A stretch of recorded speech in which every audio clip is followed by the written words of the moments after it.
திக்கி பேசும் என்னை மந்தனாவை கொண்டவனை ராஜாக்களை தள்ளி ராஜாவாக்கினி.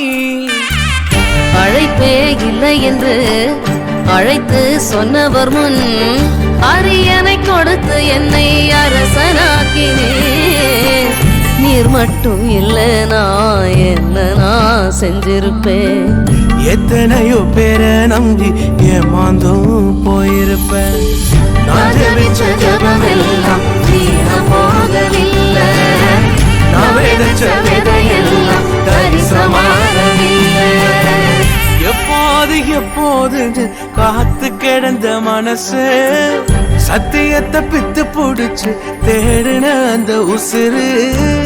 எப்போது எப்போதுன்னு காத்து கிடந்த மனசு சத்தியத்தை பித்து புடிச்சு தேடுன அந்த உசிறு.